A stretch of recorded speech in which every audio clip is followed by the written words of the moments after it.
cambió, se modificó el cronograma. Vamos a hablar de obstetricia operatoria, fundamentalmente de forceps y cesárea. Siguiente. Bueno, el forceps. El forceps se ha ganado desde hace un tiempo el mote de maldito. En realidad es un instrumento que, bien utilizado, oportunamente utilizado, salva vidas. Obviamente que las aplicaciones que tenemos en nuestro medio en la actualidad no son las de hace 40 años atrás o 50 años atrás, donde se hacían muchas veces forceps de fetos que estaban altos, en primer plano, en segundo plano o móviles, y en donde someter a la paciente a veces a una operación cesárea era, sobre todo en la era preantibiótica, era casi llevarla a la muerte, porque un alto porcentaje de pacientes se infectaban y muchas de ellas morían, porque antes de 1938, con el descubrimiento de Alexander Fleming, no existía antibiótico. Posteriormente, con el advenimiento de los antibióticos y el desarrollo de la cirugía, en parte también se siguió utilizando el forceps en situaciones que hoy ya no se usan, porque las complicaciones, todavía las complicaciones de la cesárea y la estancia en el medio hospitalario eran prolongadas. El paciente estaba 7 días, 10 días internada, con sonda. Las que no se infectaban por la cirugía se infectaban por la sonda, las otras hacían trombosis en los miembros inferiores. Es decir que en aquella época muchas veces el riesgo de hacer un forceps era menor. Por otra parte, no se tenía el concepto o no se privilegiaba el resultado perinatal. Lo sacaban con el forceps, así saliera las piñas, así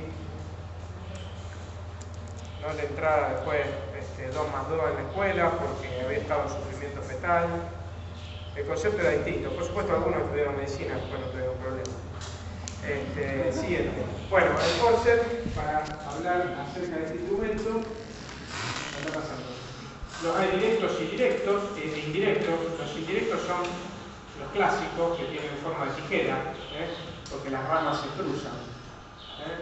Tiene como acción la acción prensora, porque toma la cabeza del feto y la aprieta. Tiene acción rotadora, porque nos permite terminar de rotar a veces esos 45 grados que hace falta para poner el feto con la presentación en occipito púbica. Siguiente. Y acción tractora para poder traer al feto. Siguiente. Sí. Para su utilización tenemos que tener dilatación completa como condición. Siguiente. Bolsa rota o rompible. Siguiente. Presentación cefálica, tercer o cuarto plano. Siguiente. Y feto vivo. ¿Por qué el feto vivo? Porque necesitamos el tono. Si tenemos un feto que está muerto y macerado, probablemente nos vengamos con la cabeza. ¿Está? Parece, pero es así.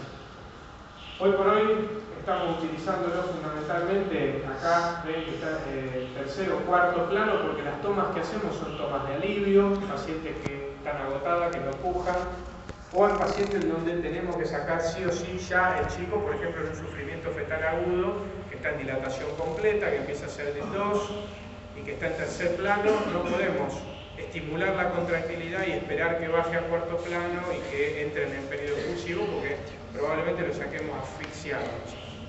Entonces en esos casos también hacemos una toma para acelerar la extracción del chico. Siguiente. Complicaciones tenemos maternas y tenemos neonatales. Las complicaciones maternas, los desgarros de parte blanda, las algias residuales, fundamentalmente por neuropatía, por neuritis,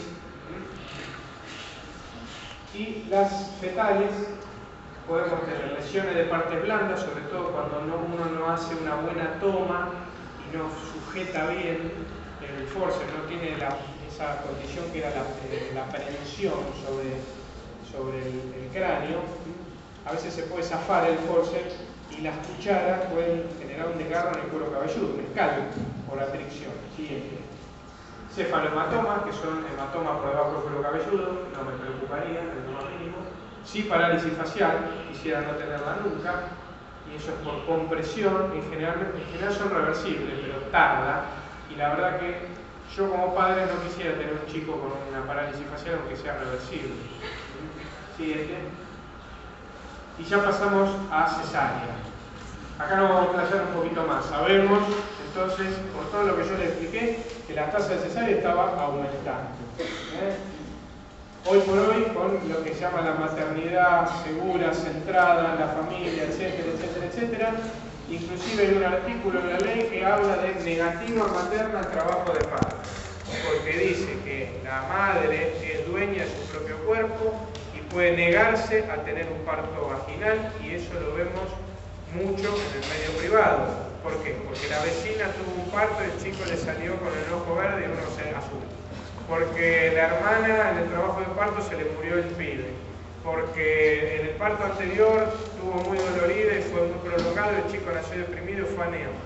Si la paciente firma el consentimiento informado, si la paciente se niega por escrito, y por supuesto sabiendo y conociendo los riesgos de someterse a una intervención quirúrgica como una cesárea, uno tiene que hacer una cesárea. No puede llevarla a un parto normal contra su voluntad. Siguiente. Bien.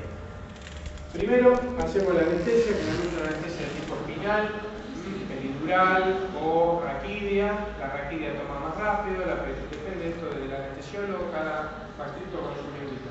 Para nosotros es lo mismo. Siguiente.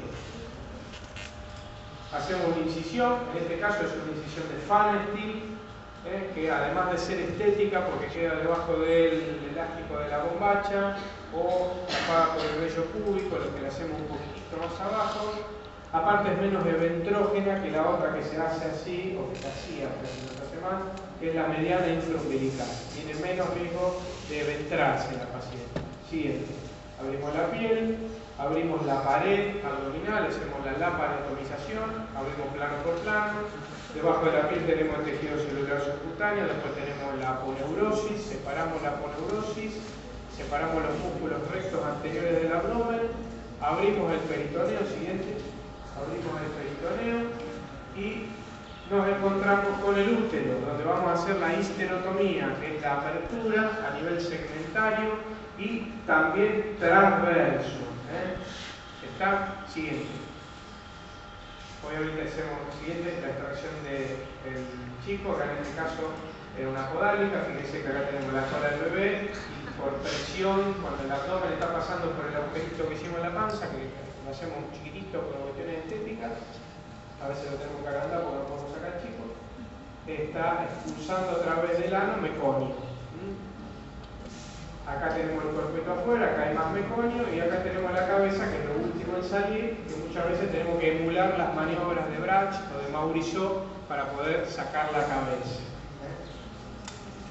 Siguiente.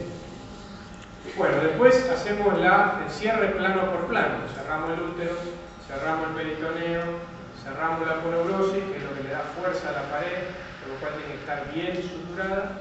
Y después cerramos la piel con una sutura intradérmica, como para que, digamos, quede lo más estético posible, utilizando monofilamentos que no hacen reacción, o hacen muy poca reacción queloide, como el nylon, un hilito que es una tanza.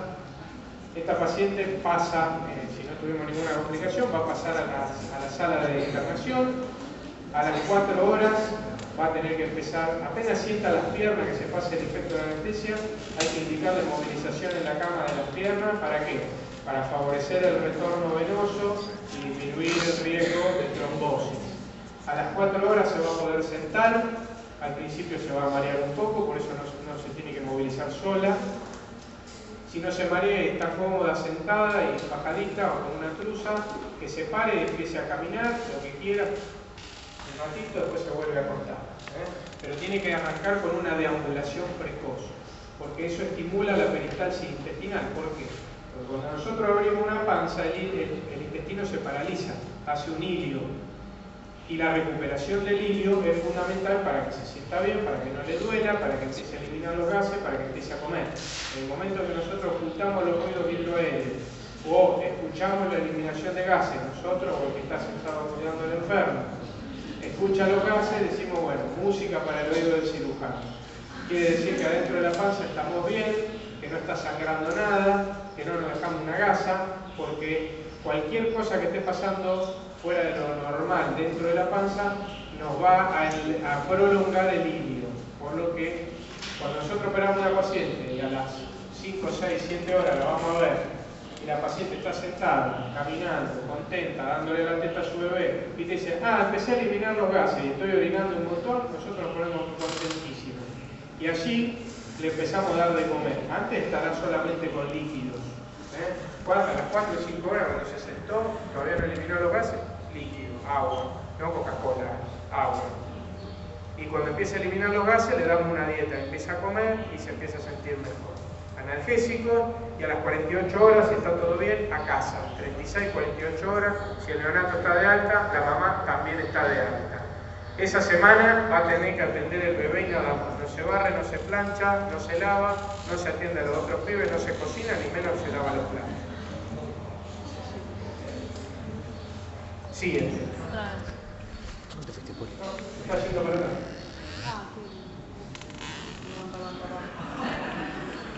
A la semana le sacamos la sutura, sacamos los puntos, no, la sutura, y le decimos muchas gracias por haber confiado en nosotros.